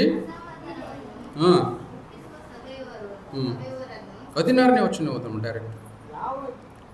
ಯಾವ ಜಾರನಾಗಲಿ ಏಸಾವನಂತ ಪ್ರಾಪಂಚಿಕನಾಗಲಿ. ಪ್ರಾಪಂಚಿಕ ಅಂದ್ರೆ ಏನು ಗೊತ್ತಾತ? ದೇವ್ರು ಎಂತ ಬಿರುದು ಕೊಟ್ಟಿದ್ದಾನೆ ನೋಡ್ರಿ. ಯಾವ ಜಾರನಾಗಲಿ, ಜಾರ ಅಂತಂದ್ರೆ ನಿಮ್ಮೆಲ್ಲರಿಗೂ ಗುರ್ತಾ? ಅಕ್ರಮ ಸಂಬಂಧ ಹೊಂದಿರತಕ್ಕಂಥ ಹೆಣ್ಣಾಗಲಿ ಪುರುಷನಾಗಲಿ ಜಾರತನ, ಅದು ದೇವರಿಗೆ ವಿರೋಧವಾಗಿರ್ತಕ್ಕಂಥದ್ದು. ಯಾವ ಜಾರನಾಗಲಿ ಏಸಾವನಂತ ಪ್ರಾಪಂಚಿಕನಾಗಲಿ. ಪ್ರಾಪಂಚದಲ್ಲಿ ಇರ್ತಕ್ಕಂಥ ಎಲ್ಲ ಚಟಗಳನ್ನು ಮೈಗೂಡಿಸ್ಕೊಂಡಿರ್ತೀವಿ. ಆತ್ಮಿಕ ಬೇಡ, ದೈವತ್ವ ನಮಗೆ ಬೇಡ, ದೇವರು ನಮಗೆ ಬೇಡ, ತಂದೆ ತಾಯಿ ನಮಗೆ ಬೇಡ, ಒಳ್ಳೆ ಸಮಾಜ ನಮಗೆ ಬೇಡ, ನೀತಿ ಬೋಧೆ ಮಾಡ್ತಕ್ಕಂಥ ಪಾಸ್ಟರ್ ನಮಗೆ ಬೇಡ. ಇವು ಯಾವುವು ಇಲ್ಲದೆ ಪ್ರಾಪಂಚಿಕವಾಗಿರ್ತಕ್ಕಂಥದ್ದನ್ನು ಹೊಂದಿಕೊಂಡಿರ್ತಕ್ಕಂಥ ಏಸಾವನ್ ಅಂತೇಳಿ ಎಷ್ಟು ಅದ್ಭುತವಾಗಿ ಹೆಸರು ಆಗಿನ ಕಾಲದಿಂದ ನೆನಪಿಟ್ಟಿದ್ದಾರೆ. ಈ ಭೂಲೋಕದ ಮೊಮ್ಮಗ ಆತ, ಅಬ್ರಾಹ್ಮನ ಮಗ ಇಸಾಕ. ಇಸಾಕನಿಗೆ 2 ಮಕ್ಕಳು, ಅವರು ಯಾಕೋಬ ಮತ್ತೆ ಏಸಾವ. ಯಾಕೆ ಏಸಾವ ನಿನ್ನ ಜ್ಞಾಪಕ ಇಟ್ಕೊಂಡಿದ್ದಾನೆ ಅಂತಂದ್ರೆ, ಲೋಕದ ಆಸೆಗೆ ಆಸೆ ಪಟ್ಟು ಅವನೇನ್ ಮಾಡ್ತಾನಂದ್ರೆ ತನ್ನತನವನ್ನ ಬಿಟ್ಟು ಕೊಡ್ತಾನೆ. ಈ ಮನೆಯಲ್ಲಿ ಹುಟ್ಟಿದಾನಲ್ಲ ಅವನು ಚೊಚ್ಚಲ ಮಗ, ಹಿರಿಯ ಮಗ ಅಂತೇಳಿ ಪ್ರತಿಯೊಬ್ಬೊಬ್ರು ಅಂತೀವಿ ನಾವು. ಯಾವುದೇ ಮಾತು ಕೇಳಬೇಕಾಯ್ತು ಅಂದ್ರೆ ನಮ್ಮ ಹಿರಿ ಮಗನಿಗೆ ಕೇಳಬೇಕಪ್ಪ, ಹೌದಾ? ಹಿರಿ ಮಗನಿಗೆ ಅಷ್ಟೇ ಜವಾಬ್ದಾರಿ ಇದೆ. ಚಿಕ್ಕವರು ಎಲ್ಲರೂ ತಂದೆ ತಾಯಿನ ಬಿಟ್ಕೊಂಡು ದೂರ ಹೋಗ್ಬಿಟ್ರೆ ದೊಡ್ಡವನು ಎಂದು ಬಿಡ್ಲಿಕ್ಕೆ ಬರೋಂಗಿಲ್ಲ. ಅದು ದೇವರು ಕೊಟ್ಟಿರ್ತಕ್ಕಂಥ ಆ ಒಂದು ಶಕ್ತಿ, ದೇವರು ಕೊಟ್ಟಿರ್ತಕ್ಕಂಥ ಒಳ್ಳೆಯ ಅಧಿಕಾರ. ಅಂತಹ ಸಂದರ್ಭದಲ್ಲಿ ಇವು ಏಸಾವನು ಏನು ಮಾಡ್ತಾನಂತಂದ್ರೆ ಮೋಸ ಮಾಡ್ತಾನೆ. ಇಸಾಕನಂತಾನೆ ನನಗೇನು ಮುಪ್ಪಾಯಿತು, ನನ್ನ ಎಲ್ಲ ಜವಾಬ್ದಾರಿ ನಿನಗೆ ಹಿರಿತನವನ್ನು ಆಶೀರ್ವಾದ ಮೂಲಕವಾಗಿ ನಿನಗೆ ಹಸ್ತಾಂತರ ಮಾಡ್ತೇನೆ. ಅದಕ್ಕಾಗಿ ನೀನು ನನಗೇನು ಮಾಡಬೇಕಾಗಿದೆ? ಒಂದು ಬೇಟೆಯಾಡಿ ಬೇಟೆಯ ಮಾಂಸವನ್ನು ಮೃಷ್ಟಾನ್ನ ಭೋಜನವನ್ನಾಗಿ ಮಾಡಿ ನನಗೆ ಊಟ ಮಾಡಿಸಿ ನನ್ನ ಮುಖಾಂತರವಾಗಿ ಹರ್ಷದಿಂದ ಆಶೀರ್ವಾದ ನಾನು ಮಾಡ್ತೇನೆ. ನೀನು ಆ ಹಿರಿತನದಲ್ಲಿ ಮುಂದುವರಿತಿ ಅಂತೇಳಿ ಯೋಚನೆ ಮಾಡ್ತಕ್ಕಂಥ ಸಂದರ್ಭದಲ್ಲಿ ಈ ಮಾತನ್ನು ಯಾಕೋಬನು ಕೇಳಿ ಆತ ಏನು ಮಾಡ್ತಾನೆ? ಏಸಾವನಂತೆ ನಟನೆ ಮಾಡಿ ಆತನು ಕುರುಡಾಗಿರ್ತಕ್ಕಂಥ ಕಣ್ಣು ಇಸಾಕ ಕಣ್ಣು ಕಾಣಿಸ್ತಿರ್ಲಿಲ್ಲ. ಆತನ ಮುಂದೆ ಹೋಗಿ ಏಸಾವನಂತೆ ಮಾತನಾಡಿ, ನೀನು ಹೇಳಿದ ಪ್ರಕಾರವಾಗಿ ಬೇಟೆಯಾಡಿ ತಂದಿರ್ತಕ್ಕಂಥ ಮಾಂಸದಿಂದ ಊಟವನ್ನು ತಂದಿದ್ದೇನೆ. ಅಪ್ಪ, ನನಗೆ ಹಿರಿತನದ ಆಶೀರ್ವಾದ ಮಾಡು. ಯಥಾರ್ಥವಾಗಿ ಹಿರಿತನದ ಆಶೀರ್ವಾದ ಮಾಡಿಬಿಟ್ಟು ಆಶೀರ್ವಾದ ಕಳ್ಕೊಂಡ ಪ್ರತಿಯೊಬ್ಬೊಬ್ಬರು ನಮ್ಮ ಜೀವಿತದಲ್ಲಿ ನಿಮಗೆ ಕೊಟ್ಟಿರ್ತಕ್ಕಂಥ ಒಂದೊಂದು ಜವಾಬ್ದಾರಿ. ನಾನೇನು ಯಥಾರ್ಥವಾಗಿದ್ದೇನೆ, ನಾನೇನು ಈ ಲೋಕದಲ್ಲಿ ಬಡವನಾಗಿದ್ದೇನೆ, ನಾನೇನು ಯಾವುದೋ ಒಂದು ಮಾಮೂಲಿ ಸದಸ್ಯನಾಗಿದ್ದೇನೆ ಇಲ್ಲ. ಪ್ರತಿಯೊಬ್ಬೊಬ್ಬರಿಗೆ ಒಂದೊಂದು ಜವಾಬ್ದಾರಿ ದೇವರು ಕೊಟ್ಟೇ ನಿಮ್ಮನ್ನು ಈ ಭೂಲೋಕಕ್ಕೆ ಕಳಿಸ್ತಾರೆ. ಸುಂದರವಾದ ಸಂಸಾರ ಕಟ್ಕೊಳ್ರಿ. ನೀವು ಸುಂದರವಾಗಿರ್ತಕ್ಕಂಥ ಮಕ್ಕಳನ್ನು ಈ ಸಮಾಜಕ್ಕೆ ಕೊಡ್ರಿ. ನೀತಿಯಲ್ಲಿ ಬೋಧಿಸಿ ಆ ನಿನ್ನ ಮಕ್ಕಳನ್ನು ದೇವರ ಸೇವೆಯಲ್ಲಿ ನೀವು ಮುಂದುವರಿಸ್ರಿ ಅಂತೇಳಿ ಎಷ್ಟು ಒಳ್ಳೊಳ್ಳೆ ಕನಸು ಕಟ್ತೀವಲ್ರಿ ನಾವು. ನನ್ನ ಮಗ ಡಾಕ್ಟರ್ ಆಗಬೇಕು ಅಂತ ಹೇಳ್ತೀವಿ, ನನ್ನ ಮಗ ಇಂಜಿನಿಯರ್ ಆಗಬೇಕಂತೇಳಿ ಹೇಳ್ತೀವಿ. ಇನ್ನೂ ಹೆಣ್ಮಕ್ಳಿದ್ರೆ ನನ್ನ ಮಕ್ಕಳು ದೊಡ್ಡ ದೊಡ್ಡ ಹುದ್ದೆ ಓದಬೇಕಂತೇಳಿ. ಆದರೆ ಈ ಮಕ್ಕಳು ಹತ್ತಿರದಲ್ಲೇ ಫೇಲಾಗಿ ನನ್ನ ಕಡೆಗೆ ಬರ್ತಾವೆ. ಹೌದಾ? ಅಂಥ ಜೀವಿತನ ನಮ್ಮದು. ಅದಕ್ಕಾಗಿ ಪ್ರೇರೆ ಇಲ್ಲಿ ಏನಂತಂದರೆ, ಏಸಾವನಂಥ ಪ್ರಾಪಂಚಿಕನಾಗಲಿ. ಪ್ರಾಪಂಚದಲ್ಲಿ ಇರ್ತಕ್ಕಂಥ ಪ್ರಪಂಚ ಹೆಂಗಿದೆ ಅಂತಂದರೆ ಭಾಳ ಅದ್ಭುತವಾಗಿದೆ ರೀ. ಪ್ರಪಂಚ ಕೆಟ್ಟದಂತೇಳಿ ಇವತ್ತು ನಾನು ಹೇಳಬೇಡ, ನೀನು ಹೇಳೋದು ಬೇಡ. ಇದೇನು ತೋಟ ಇದು? ಒಂದು ಹೇಳಿದ್ದಾನೆ, ನೀನು ಅದು ಮಾಡಬೇಡ ಅಂತೇಳಿ, ಅದೊಂದೇ ಹಣ್ಣು ತಿನ್ನಬೇಡ ಅಂತೇಳಿ ಹೇಳಿದ್ದಾನೆ. ಇಲ್ಲ, ನನಗೆ ಅದೇ ಬೇಕಾಗಿದೆ. ಅದು ಸೈತಾನನ ಕಾರ್ಯ. ಅದು ಯಾವುದು ಬೇಡಪ್ಪ, ನೀನು ಇದನ್ನು ಮಾಡಬೇಡ, ಇದರಿಂದ ನಿನ್ನ ಆರೋಗ್ಯ ಕೆಡ್ತದೆ, ನಿನಗೆ ದುಂದು ಬರ್ತದೆ, ನೀನು ದುಂದಾವತನ ಮಾಡಿದರೆ ನಿನ್ನ ಆರೋಗ್ಯ ಹಾಳಾಗ್ತದೆ. ಈ ರೀತಿಯಿಂದ ಹೇಳ್ತಕ್ಕಂಥ ನೀತಿ ಬೋಧಿಗಳು ನಮ್ಗೆ ಯಾವಕ್ಕೂ ಗಮನಕ್ಕೆ ಬರೋದಿಲ್ಲ. ತಂದೆ ತಾಯಿ ಕಟ್ಟಿರ್ತಕ್ಕಂಥ ಕನಸನ್ನು ಭಗ್ನ ಮಾಡಿ ನಮ್ಮ ಹಗುರವಾದ ಜೀವನಕ್ಕೆ ನಾವು ಹೊರಟು ಹೋದಾಗ ಮುಂದೆ ನಮ್ಮ ಜೀವಿತ ಏನಾಗ್ತದೆ? ಇಲ್ಲೊಂದು ನಾವು ಜ್ಞಾಪಕ ಮಾಡಬೇಕಾಗಿದೆ ಏನಂತಂದರೆ, ಸಂಸೋನನು ಫಿಲಿಸ್ಟಿಯರ ಯುದ್ಧದಲ್ಲಿ ಗೆದ್ದಾಗ ಅಲ್ಲಿ ಸಂಸೋನ್ ಏನು ಮಾಡ್ತಾನೆ ಅಂತಂದರೆ, ಯೌವನಕ್ಕೆ ಬಂದಂತಹ ಸಂದರ್ಭದಲ್ಲಿ ಆ ಫಿಲಿಸ್ಟಿಯರ ಹೆಣ್ಣು ಮಗಳನ್ನು ಆತನು ಮೋಹಿಸ್ತಾನೆ, ಪ್ರೀತಿ ಮಾಡ್ತಾನೆ. ಪ್ರತಿಯೊಬ್ಬೊಬ್ಬರು ಈ ಲೋಕದಲ್ಲಿ ಇರ್ತಕ್ಕಂಥ ಯೌವನಸ್ಥ ಮಕ್ಕಳೆಲ್ಲರೂ ಗಮನ, ದೇವರು ನಿಮಗೆ ಅಭಿಷೇಕಿಸಿ ಈ ಸಮಾಜದಲ್ಲಿ ಈ ಒಂದು ಸಭೆಯಲ್ಲಿ ನಿಮ್ಮನ್ನು ಹುಟ್ಟಿಸಿದ್ದಾನೆ. ನಾವು ಮಾಡ್ತಕ್ಕಂಥ ಎಂಥ ಘೋರವಾಗಿರ್ತಕ್ಕಂಥ ತಪ್ಪು, ಆ ಸಂಸೋನಿಗೆ ಕೊಟ್ಟಿರ್ತಕ್ಕಂಥ ಆ ಶಕ್ತಿ ಎಲ್ಲಿ ನಿರರ್ಥಕವಾಗ್ತದೆ. ಆ ಸಂದರ್ಭದಲ್ಲಿ ಫಿಲಿಸ್ಟಿಯರನ್ನು ಯುದ್ಧ ಮಾಡಿ ಗೆದ್ದು ಆತನು ಅಷ್ಟು ಜಯಶಾಲಿಯಾಗಿ ಇರ್ತಕ್ಕಂಥ ಸಂದರ್ಭದಲ್ಲಿ ಗೆಲಿಲಿಯೋ ಅಂತಕ್ಕಂಥ ಒಬ್ಬ ಹುಡುಗಿನ ಆತ ಪ್ರೀತಿ ಮಾಡಿ ತನ್ನ ಶಕ್ತಿಯನ್ನೆಲ್ಲ ಅಲ್ಲಿ ಎರೆದು ಹೋಗ್ತಾನೆ. ಕೊನೆಗೆ ಅವರೆಲ್ಲರೂ ಆತನಲ್ಲಿ ಆಸಕ್ತರಾಗಿರ್ತಾರೆ. ಫಿಲಿಸ್ಟಿಯರು ಏನು ಮಾಡ್ತಾರೆ ಅಂತಂದರೆ, ನ್ಯಾಯಸ್ಥಾಪಕರು 16:20 ನೋಡೋಣ. ಆಗ ಅವಳು, ಸಂಸೋನನೇ, ಫಿಲಿಸ್ಟಿಯರು ಬಂದಿದ್ದಾರೆಂದು ಕೂಗಲು ಅವನು ಎಚ್ಚೆತ್ತು ಮುಂಚಿನಂತೆ ಈಗಲೂ ಕೊಸರಿಕೊಂಡು ಹೋಗುವನು ಅಂದುಕೊಂಡನು. ಆದರೆ ಯೆಹೋವನು ತನ್ನನ್ನು ಬಿಟ್ಟು ಹೋಗಿದ್ದಾನೆ ಅವನಿಗೆ ತಿಳಿಯಲಿಲ್ಲ. ಶಕ್ತಿ ಸಾಕಷ್ಟಿದೆ. ಹಿಂದೆ ಅನೇಕ ಜನರನ್ನು ಹೊಡೆದಿದ್ದೇನೆ, ಅವರನ್ನು ಸೋಲಿಸಿದ್ದೇನೆ. ಆ ಸಂದರ್ಭದಲ್ಲಿ ಫಿಲಿಸ್ಟಿಯರು ಏನು ಮಾಡಿದ್ದಾರೆ, ಆತನನ್ನು ಹಿಡಿಯುವುದಕ್ಕೆ ಸುತ್ತುವರೆದಿದ್ದಾರೆ. ಮತ್ತೆ ನಾನು ಅವರೆಲ್ಲರನ್ನು ಹೊಡಿತೀನಿ ಅಂತೇಳಿ ಜಯಶಾಲಿಯಾಗಿ ಎದ್ದು ನೋಡ್ಲಿಕ್ಕೆ ಹೋದನು. ಕೈ ಕೆಲಸ ಮಾಡಂಗಿಲ್ಲ, ಅವನು ಕಾಲು ಕೆಲಸ ಮಾಡಂಗಿಲ್ಲ. ಮಾಡಲಾರ್ದಾಗ ಅವಾಗ ಗುರ್ತಾಗ್ತದೆ ಏನಂತಂದರೆ, ಫಿಲಿಸ್ಟಿಯರು ಬಂದು ಅವನನ್ನು ಹಿಡ್ಕೊಳ್ತಾರೆ, ಅವನನ್ನು ಬಂಧಿಸ್ತಾರೆ. ಅವನನ್ನು ಬಂಧಿಸಿ ಗಾಜಾ ಅಂತಕ್ಕಂಥ ಪಟ್ಟಣಕ್ಕೆ ಒಯ್ದು ಅವನನ್ನು ಕುಂದಿರಿಸಿ ಅವನ ಕಣ್ಣುಗಳನ್ನು ಕೀಳ್ತಾರೆ. ಎಷ್ಟು ಕಠೋರವಾಗಿರ್ತಕ್ಕಂಥ ಶಿಕ್ಷೆ. ಅಂಥ ಸಂದರ್ಭದಲ್ಲಿ ನೋಡ್ತಾನೆ, ಯಾಕೆ ಅವನಿಗೆ ಶಕ್ತಿ ಎಲ್ಲೋಯ್ತು ಶಕ್ತಿ? ಆತನ್ನು ಮೋಹಿಸಿರ್ತಕ್ಕಂಥ ಹೆಣ್ಣುಮಗಳು. ದೇವರು ಯಾವಾಗ ತನ್ನ ವೈರಿಯ ಸಂತಾನದಿಂದ ನೀವು ಹೆಣ್ಣನ್ನು ತರ್ತೀರೋ ಅದನ್ನು ದೇವರು ಎಂದೂ ಮೆಚ್ಚೋದಿಲ್ಲ ಅಂತೇಳಿ ಇಲ್ಲಿ ಇವತ್ತಿನ ಸಂದರ್ಭದಲ್ಲಿ ನಾನು ದೊಡ್ಡವನಾದಾಗ ಯಾವುದಕ್ಕೂ ಸೋಲದೇ ಇರ್ತಕ್ಕಂಥವನು ಹೆಣ್ಣಿಗೆ ಸೋತೋಗ್ಬಿಡ್ತಾನೆ.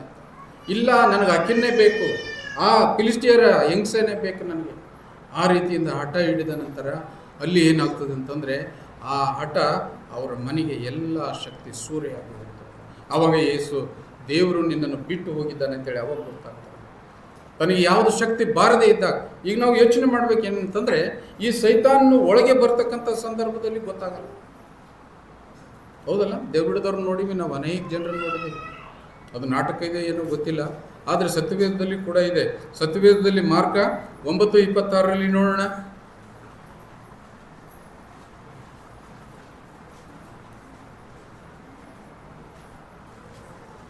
ಮಾರ್ಕ 9:26. ಆಗ ಅದು ಅವನನ್ನು ಒದ್ದಾಡಿಸಿ ಬಿಟ್ಟು ಹೋಯಿತು. ಏನದು ಓದದ್ದು? ದೆವ್ವ. ಬರೋದು ಹೆಂಗ್ ಬಂದಿತ್ತು ಗೊತ್ತಿಲ್ಲ, ಹೆಂಗ್ ಬಂದಿತ್ತು ಗೊತ್ತಿಲ್ಲ. ಸದ್ದಿಲ್ದಂಗೆ ಒಳಗೆ ಇಳಿತದೆ. ಯಾವಾಗ ನಾವು ಮೊಬೈಲ್ ಹಿಡ್ಕೊಂಡು ಬತ್ಲೆ ಪಿಕ್ಚರ್ ನೋಡ್ತಿರ್ತೀವಿ ನೋಡು, ಸೀದಾ ಕಣ್ಣಿನಿಂದ ಇಳಿತದೆ, ಗೊತ್ತಾಗೋದಿಲ್ಲ ಯಾರು. ಎಲ್ಲಾದ್ರೂ ಕುಂತು ಖುದ್ದಾಗಿ ನಾವು ಮಾತಾಡ್ತಿರ್ತೀವಿ ನೋಡು, ಆ ಸಂದರ್ಭದಲ್ಲಿ ಕಿವಿಯೊಳಗಿಂದ ಹೋಗ್ತದೆ, ಗೊತ್ತಾಗೋದಿಲ್ಲ ಯಾರು. ಇಲ್ಲಾಂತಂದ್ರೆ ಎಲ್ಲಾದ್ರೂ ಪಾರ್ಟಿ ಮಾಡ್ತಿರ್ತೀವಿ ನೋಡು, ಬಾಟೊಳಗಿಂದ ಹೊಟ್ಟೆಯಲ್ಲಿ ಹೋಗ್ತದೆ, ಅದು ಯಾರಿಗೂ ಗೊತ್ತದ. ಬಿಟ್ಟು ಹೋಗ್ಬೇಕಾದ್ರೆ ಮಾತ್ರ ಗೊತ್ತಾಗ್ತದೆ. ಹೆಂಗೋಯ್ತದು? ಅವನನ್ನು ಒದ್ದಾಡಿಸಿ ಹಲ್ಲಾಡಿಸಿ ನೆಲಕ್ಕೆ ಕೆಡವಿ ಅದು ಬಿಟ್ಟು ಹೋಯಿತು, ಹೋಗುವ ಗೊತ್ತದು. ಆದರೆ ದೇವ್ರು ಹಾಗಿಲ್ಲ ರೀ, ದೇವ್ರು ಹಾಗಿಲ್ಲ. ಬರುವಾಗ ನಮಗೆಲ್ಲ ಸಂಭ್ರಮ ತೋರಿಸ್ತಾನೆ. ಮಗನೇ, ನೀನು ನನ್ನನ್ನು ನಂಬು, ನನ್ನ ಮೇಲೆ ವಿಶ್ವಾಸ ಇಡು, ನನಗೆ ವಿಧೇಯನಾಗಿರು, ನೀನು ಸರಿಯಾಗಿ ಆಲಯಕ್ಕೆ ಬಾ, ಸರಿಯಾಗಿ ದೇವರ ವಾಕ್ಯಗಳನ್ನು ತಿಳಿದುಕೋ, ಸತ್ಯವೇದದಲ್ಲಿ ಆಸಕ್ತನಾಗಿರು, ಭಜನೆಯಲ್ಲಿ ಆಸಕ್ತಿ ತೋರಿಸು. ದೈವತ್ವದಲ್ಲಿ ನೀನಿದ್ದಾಗ ಇವು ಯಾವ ಗುರ್ತಾಗೋದಿಲ್ಲ, ಒಂದೊಂದೇ ಅನುಭವಿಸ್ತಾ ಇರ್ತೀಯ. ದೇವರು ನಿನ್ನ ಕುಟುಂಬವನ್ನು ಸಮೃದ್ಧವಾಗಿ ಇಟ್ಟಿರ್ತಾನೆ. ನೀವೆಲ್ಲರೂ ಗಂಡ ಹೆಂಡತಿ ಚೆಂದಾಗಿ ಮಾತನಾಡ್ತಿರ್ತೇವೆ, ತಂದೆ ತಾಯಿಗಳೊಟ್ಟಿಗೆ, ತಂದೆ ಮಕ್ಕಳೊಟ್ಟಿಗೆ ಇಷ್ಟು ಸಂಭ್ರಮದಿಂದ ಇರ್ತೇವೆ. ನಾವು ಎಲ್ಲರೂ ಒಟ್ಟಾಗಿ ಕುಳಿತು ಊಟ ಮಾಡ್ತೇವೆ, ಗೊತ್ತಾಗೋದಿಲ್ಲ. ಹೌದಲ್ಲ? ಹಿಂಗೋ ಆತನ ದೇವ್ರು ಏನು ಮಾಡ್ತಾನೆ ಅಂತಂದರೆ ನಮಗೆ ಸಮೃದ್ಧತೆ ಕೊಡ್ತಾನೆ ಇರ್ತಾನೆ. ಯಾವಾಗ ಆತ ಬಿಟ್ಟು ಹೋಗ್ತಾನೆ ಅಂತಂದರೆ ಗೊತ್ತಾಗಲಿಲ್ಲ. ದೆವ್ವ ಬಿಟ್ಟು ಹೋಗೋದು ಗೊತ್ತಾಯ್ತು. ಎಷ್ಟು ತದ್ವಿರುದ್ಧ ನೋಡ್ರಿ. ದೇವರಿಗೂ ದೆವ್ವಿಗೂ ಹೆಂಗೆ ದೆವ್ವ ಹೆಂಗೆ ಮಾಡ್ತದೆ ಗೊತ್ತಿಲ್ದಂಗೆ ಒಳಗೆ ಬರ್ತದೆ, ಹೋಗುವಾಗ ಅದು ತೋರಿಸಿ ಹೋಗ್ತದೆ. ಈ ದೇವರು ಏನು ಮಾಡ್ತಾನೆ ಅಂತಂದರೆ ಎಲ್ಲರ ಮುಖಾಂತರ ಸಂಭ್ರಮದಿಂದ ಒಳಗಡೆ ಬರ್ತಾನೆ, ಬಿಟ್ಟು ಹೋಗುವಾಗ ಗೊತ್ತಾಗೋದಿಲ್ಲ. ಸಂಸನ್ನ ಹಿಡಿದು ಕಟ್ಟಿ ಆತನು ಕುಸಿರಿಕೊಳ್ಳುವುದಕ್ಕೆ ಪ್ರಯತ್ನ ಪಟ್ಟಾಗ, ಇಲ್ಲ, ದೇವರು ನಿನ್ನನ್ನು ಬಿಟ್ಟು ಹೋಗಿದ. ಬಿಟ್ಟು ಹೋದ ನಂತರ ಅವನ ಗತಿ ಏನಾಯ್ತು ಯೋಚನೆ ಮಾಡಿದೀವ ನಾವು. ಅವನು 2 ಕಣ್ಣುಗಳನ್ನು ಹಿಡಿದುಕೊಳ್ತಾರೆ, ಅವನ್ನ ಒಯ್ದು ಬಿಸಕಲ್ ತಿರುವಲಿಕ್ಕೆ ಹಚ್ಚಿದ್ರು. ಹೋಗು, ಇಷ್ಟು ಕಾಡಿದೆಯಲ್ಲ ನಮಗೆ, ನೀನು ಅನುಭವಿಸು ನೀನು ಅಂತ ಹೇಳಿ. ದೇವರು ಕೈ ಬಿಟ್ಟಾಗ ಆಗ್ತಕ್ಕಂಥ ಘೋರ ಪರಿಣಾಮಗಳನ್ನು ಇವತ್ತು ನಾವು ತಿಳಿದುಕೊಳ್ಳಬೇಕಾಗಿದೆ. ಆದುದರಿಂದ ಪ್ರಿಯರೇ, ನಾವು ಈ ಲೋಕದಲ್ಲಿ ಇರ್ತಕ್ಕಂಥ ಸಂದರ್ಭದಲ್ಲಿ ಏಸಾವನಂತೆ ಪ್ರಾಪಂಚಿಕನಾಗಬೇಡ್ರಿ. ಯಾರು ಪ್ರಾಪಂಚಿಕರಾಗಬೇಡ್ರಿ. ಈ ಲೋಕದಲ್ಲಿ ಇರ್ತಕ್ಕಂಥವುಗಳನ್ನೆಲ್ಲ ನೀವು ಸುಂದರವಾಗಿರ್ತಕ್ಕಂಥ ಯಾವುದನ್ನು ನೀವು ಅದಕ್ಕೆ ಬಯಸಲಿಕ್ಕೆ ಹೋಗಬೇಡ್ರಿ. ಯಾಕಂತಂದರೆ ದೇವರು ಯಾವಾಗಲೂ ನಿಮ್ಮೊಟ್ಟಿಗಿದ್ದಾನೆ. ದೇವರು ಯಾವಾಗಲೂ ನಿಮ್ಮನ್ನು ಉನ್ನತಕ್ಕೆ ಏರಿಸ್ತಾ ಇದ್ದಾನೆ. ದೇವರ ಆಶೀರ್ವಾದ ಯಾವಾಗಲೂ ನಿಮ್ಮಲ್ಲಿರ್ತದೆ, ನಿನ್ನಲ್ಲಿರ್ತದೆ. ದೇವರ ಸಂಕಲ್ಪ, ನಾನು ಈ ಭೂಮಿಗೆ ಬಂದಿರತಕ್ಕಂಥ ಉದ್ದೇಶ ಏನು ಅಂತೇಳಿ ನೀವು ತಿಳಿದುಕೊಳ್ಬೇಕಾಗುತ್ತೆ. ಕೆಲವು ತಂದೆ ತಾಯಿಗಳು ಮೊದಲೇ ಹೆಸರಿಟ್ಟಿರ್ತಾರೆ, ದೇವರೇ ನನಗೆ ಒಂದು ಗಂಡು ಮಗನನ್ನು ಕೊಟ್ಟರೆ ನೀನು ಪಾಸ್ಟರ್ನೇ ಮಾಡ್ತೀನಿ ನಾನು ಅಂತ ಅಂದಿರ್ತಾರೆ. ಇನ್ನೂ ಶ್ರೀಮಂತರು ಅಂದಿರ್ತಾರೆ, ನಾನು MBBS ಓದಿಸ್ತೇನೆ ಅಂತೇಳಿ. ಇವೆಲ್ಲ ಸಂಕಲ್ಪ ಅಲ್ವಾ? ದೇವರು ನಮ್ಮ ಮುಖಾಂತರವಾಗಿ ನಮ್ಮ ಮಕ್ಕಳಿಗೆ ಕೊಡ್ತಕ್ಕಂಥ ಸಂಕಲ್ಪಗಳು. ಆ ರೀತಿಯಿಂದ ನಾವು ಮಕ್ಕಳನ್ನು ನಾವು ಬೆಳೆಸ್ತಾ ಇದ್ದೇವಾ? ಆ ರೀತಿಯಿಂದ ನಮ್ಮ ಮಕ್ಕಳಿಗೆ ಬೋಧನೆ ಕೊಡ್ತಾ ಇದ್ದೇವಾ? ದೇವರ ಆಸಕ್ತಿಯಲ್ಲಿ ಆ ಮಕ್ಕಳನ್ನು ನಾವು ಪ್ರೇರೇಪಿಸ್ತಾ ಇದ್ದೇವಾ ಅಂತನ್ನುವುದರ ಬಗ್ಗೆ ನಾವು ಯೋಚಿಸಬೇಕಾಗಿದೆ. ಆದ ಕಾರಣ ಇವತ್ತು ನಾವು ಈ 3 ಜನರ ಚರಿತ್ರೆಯನ್ನು ತಿಳಿದುಕೊಂಡ್ವಿ. ಸೌಲನಂತೆ ಅವಿಧೇಯತ್ವ, ಮೂರ್ತಿ ಪೂಜೆ ಇವುಗಳನ್ನು ನೀವು ನಿರಾಕರಿಸ್ರಿ. ದೇವರು ಹೇಳಿರ್ತಕ್ಕಂಥ ಮಾತು, ದೇವರ ಸೇವಕರು ಹೇಳ್ತಕ್ಕಂಥ ಮಾತು, ದೈವತ್ವಕ್ಕೆ ಸಮೀಪವಾಗಿರ್ತಕ್ಕಂಥ ಮಾತುಗಳನ್ನು ಎಂದೂ ನೀವು ನಿರಾಕರಿಸದೆ ದೂರ ಹೋಗ್ಬೇಡ್ರಿ. ಹೌದು, ದೇವರೇ ಏನು ಹೇಳ್ತೀಯಾ, ನಿನ್ನ ಉದ್ದೇಶ ಏನಿದೆ, ನಾನು ಮಾಡಲಿಕ್ಕೆ ಸಿದ್ಧನಿದ್ದೇನೆ ಅಂತ. ಮತ್ತು ಏಸಾವನಂತೆ ಪ್ರಾಪಂಚಿಕನಾಗಿದ್ದು ಬರೀ ಒಂದು ಊಟಕ್ಕಾಗಿ ತನ್ನ ಹಿರಿತನವನ್ನು ಕಳೆದುಕೊಂಡು ಬಿಟ್ಟು, ನಾವು ಬರೇ ಒಂದು ಊಟಕ್ಕೆ ಕಳೆದುಕೊಂಡು ಬಿಟ್ಟ. ಪ್ರಾಪಂಚಿಕತೆ ಅದು. ಊಟ ನಮ್ಮನ್ನು ರುಚಿ ಮಾಡಿ ಊಟಕ್ಕೆ ಕರೀತದೆ. ಈ ಮೋಜು ಮಜಾ ಮಾಡಲಿಕ್ಕೆ ನಮ್ಮನ್ನು ಆಹ್ವಾನಿಸ್ತದೆ. ಈ ಲೌಕದಲ್ಲಿ ಇರ್ತಕ್ಕಂಥ ಎಲ್ಲ ದುಂದೌತಣಗಳು ನಮ್ಮನ್ನು ಯಾವ ರೀತಿಯಿಂದ ನಡೆಸ್ತದೆ ಅಂತಂದರೆ ಸೈತಾನನ ಮಾರ್ಗಕ್ಕೆ ನಡೆಸ್ತದೆ. ಅದಕ್ಕಾಗಿ ಅದೇ ಪ್ರಕಾರವಾಗಿ ಈ ಸಂಸೋನನ್ನು ಕೂಡ ತನ್ನ ದೇವರಿಂದ ಧಿಕ್ಕರಿಸಲ್ಪಟ್ಟನು. ಆವಾಗ ಆಗ್ತಕ್ಕಂಥ ಘನಘೋರವಾಗಿರ್ತಕ್ಕಂಥ ಶಿಕ್ಷೆ ಅವನಿಗೆ ಬಂದೊದಗಿತ್ತು ಅಂತೇಳಿ ದೇವರ ವಾಕ್ಯ ಹೇಳ್ತದೆ. ಅದೇ ಪ್ರಕಾರ ನಾವು ಕೂಡ ಈ ಮೂಲ ಪುರುಷರ ತಮ್ಮ ಜೀವಿತದ ಅವಧಿಗಳನ್ನು ಜ್ಞಾಪಕ ಮಾಡಿಕೊಂಡು ನಾವು ಕೂಡ ಅದರಲ್ಲಿ ಒಂದು ಒಳ್ಳೆಯ ಸದ್ಬುದ್ಧಿಯನ್ನು ತಿಳಿದುಕೊಂಡು ನಾವು ನಮ್ಮ ಜೀವನ ಸಾಗಿಸಿದ್ದೇ ಆದರೆ ನಿಜಕ್ಕೂ ದೇವರು ನಿಮ್ಮೊಟ್ಟಿಗಿದ್ದು ನಿಮ್ಮನ್ನು ಬಲಪಡಿಸಲಿಕ್ಕಿದ್ದಾನೆ. ದೇವರು ನಿಮ್ಮನ್ನು ಆಶೀರ್ವದಿಸಲಿ. ಕೊನೆಯದಾಗಿ ನಾವೆಲ್ಲರೂ ಎದ್ದು ನಿಂತುಕೊಳ್ಳೋಣ. 216ನೇಯ ಸಂಗೀತ, ಮೊದಲ ಮತ್ತು ಕೊನೆಯ ವಚನ.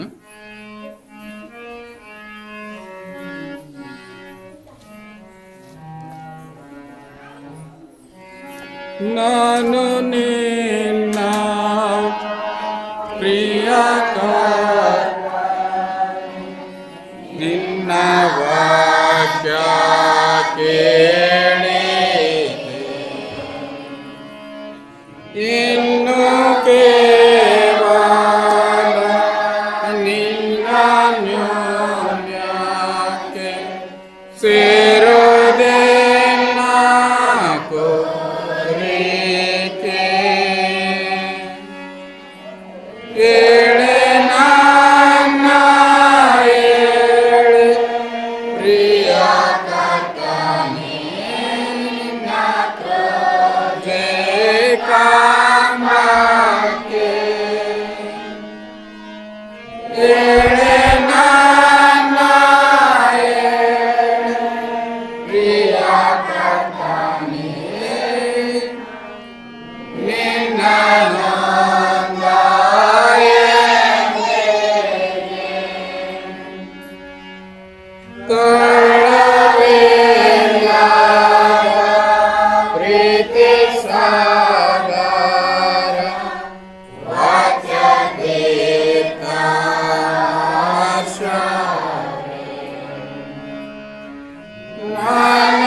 ಕೊನೆಯದಾಗಿ ಕರ್ತನ ಪ್ರಾರ್ಥನೆ ಹೇಳಿಯಂತೆ ಆಶೀರ್ವಾದವನ್ನು ಹೊಂದಿಕೊಳ್ಳುವ.